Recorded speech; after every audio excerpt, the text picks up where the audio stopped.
Christian nationalism. That's probably the biggest threat that we have right now. Christofascism refers to an authoritarian fusion of Christianity with fascist ideology, so hierarchical, oppressive, and intolerant.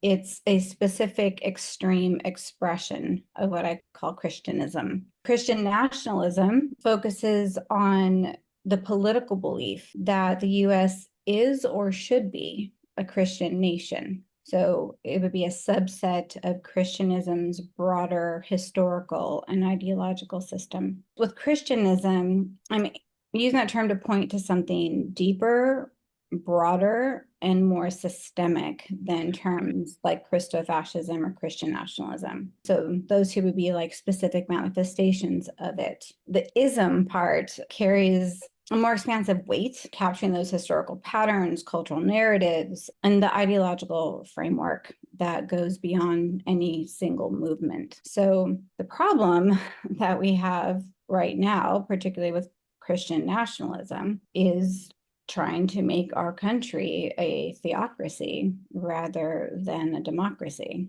So the threat that it poses for us is replacing the pluralistic foundations of democracy with a theocratic system that enforces a really narrow interpretation of Christianity as law. The ideology undermines religious freedom. It marginalizes non-Christian and even Christian minorities who don't necessarily share their extremist beliefs. It erodes the separation of church and state, intertwining religious identity, intolerance, and authoritarianism, which undermines or endangers our democratic values of equality and liberty and justice for everyone.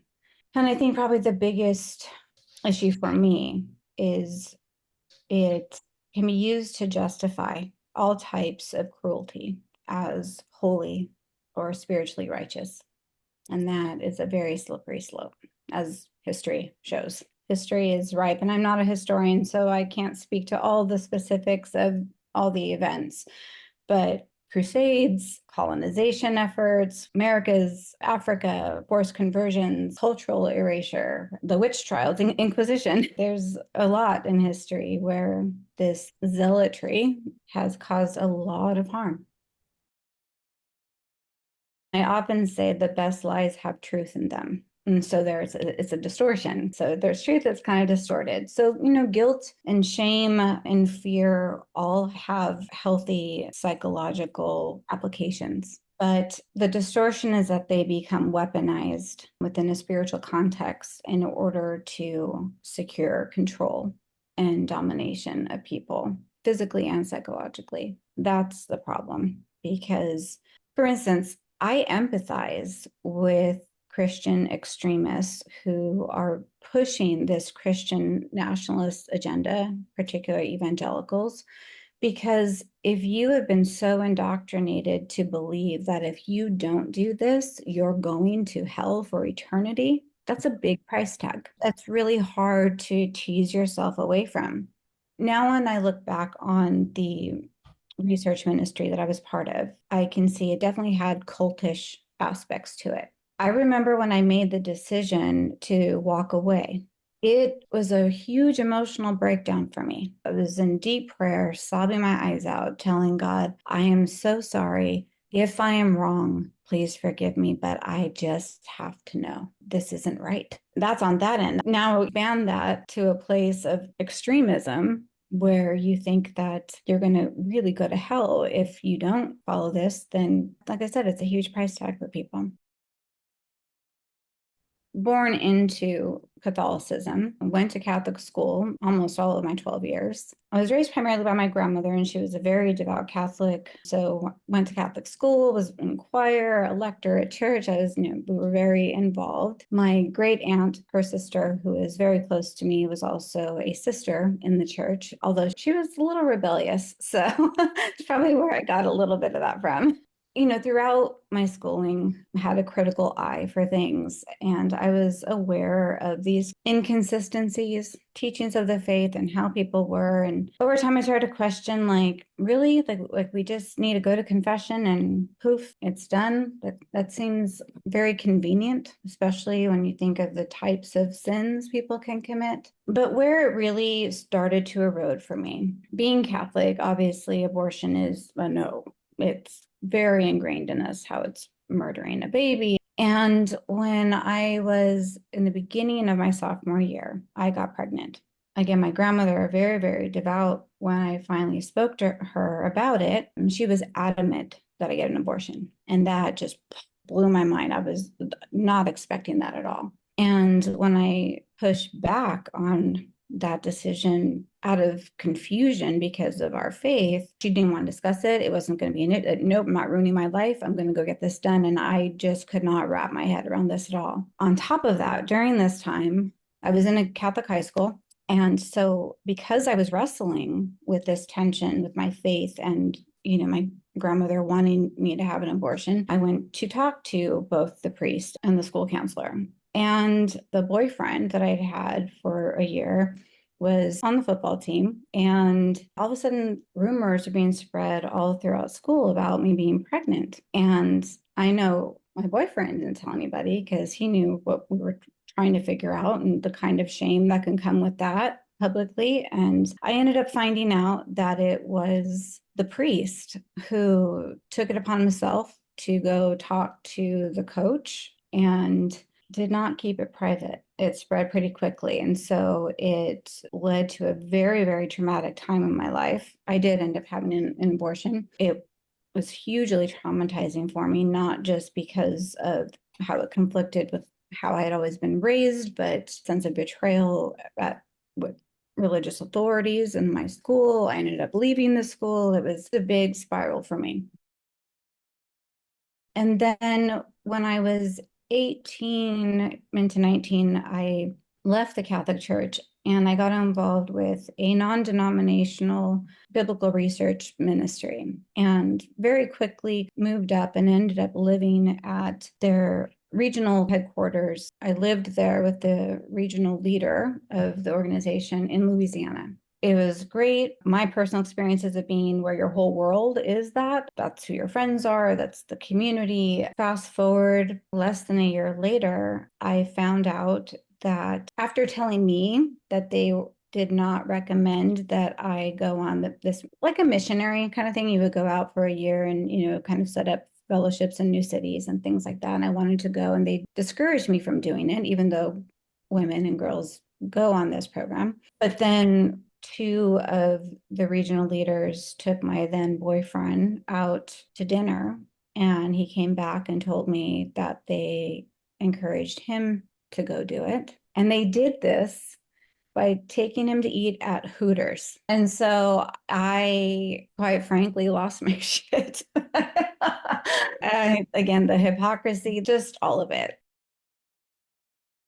In my personal experience and through conversations that I've had with a number of people, including recently on the TikTok series, people were privately messaging me. What seems to be the most prominent reason can be distilled down to what I've referred to as incongruencies, whether it's incongruencies that they observe in the text, the incongruency of, well, this is the teaching, but this is what we're doing, or we're supposed to love people, but then, we're not judge people, but we're being very judgmental. The rampant issue of pedophilia and sexual assault in the church, these incongruencies or hypocrisies are a major reason.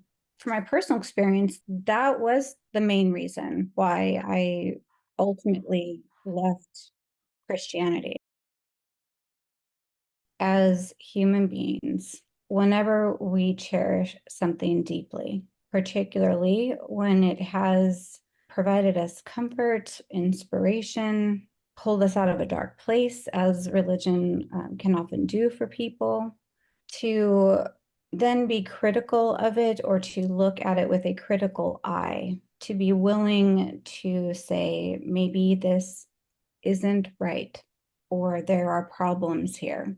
Takes a lot of courage because psychologically we risk, or we fear that we risk dismantling all of the benefits that we got from it. Many people might say, well, if there's these problems and the whole thing is wrong, then I shouldn't have been inspired by that passage. And so now the benefit I got from that is moved. And, the whole slippery slope psychologically. So it takes a lot of courage.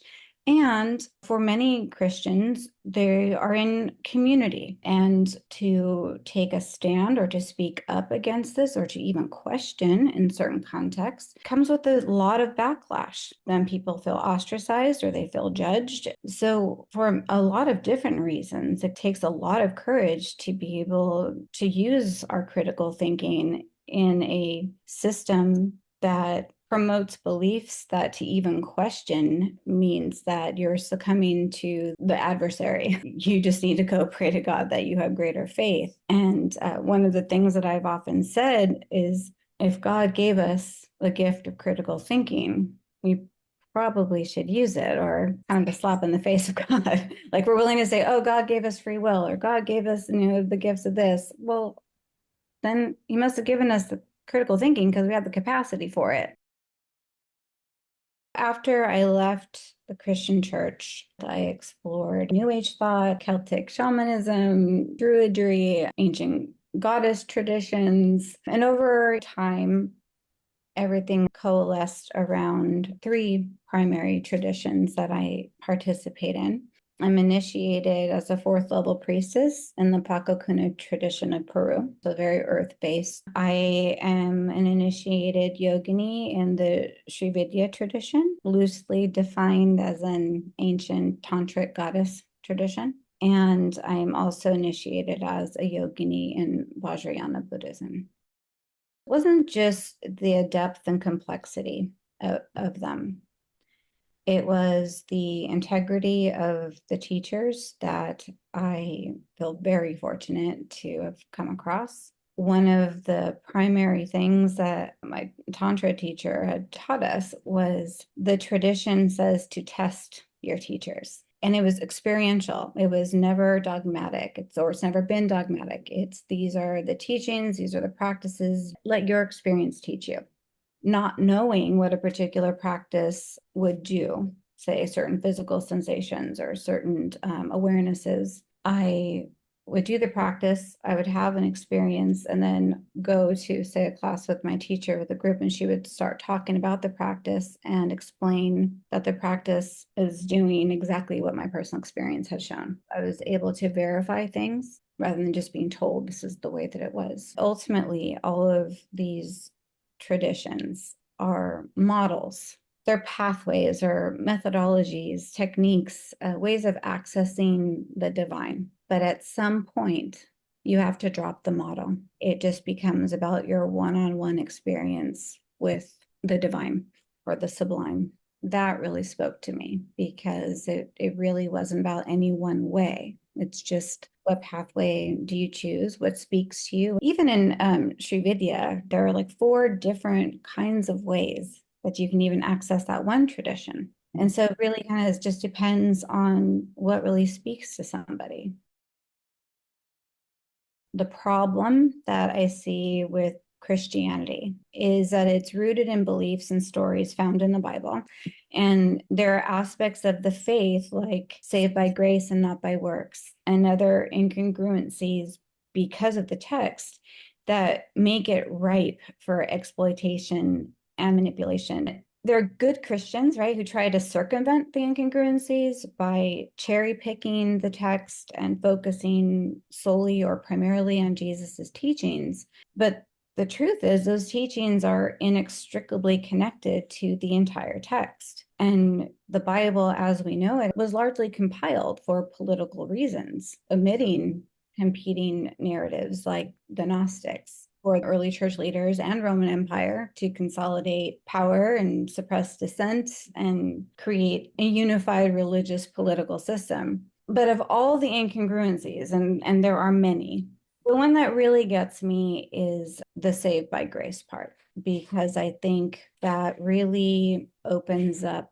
a big problem. People feel or believe that they're saved by grace and not by works. If the primary belief is if you confess the Lord Jesus, you're saved by grace. And for people who are susceptible to manipulation or distortions, that can open the door for some pretty ugly things, because there is essentially, there's nothing you could do or not do that is going to make you unsaved because you've accepted Jesus. That can really be used to excuse a lot of ugliness. And so that's probably the biggest problem I have with the faith.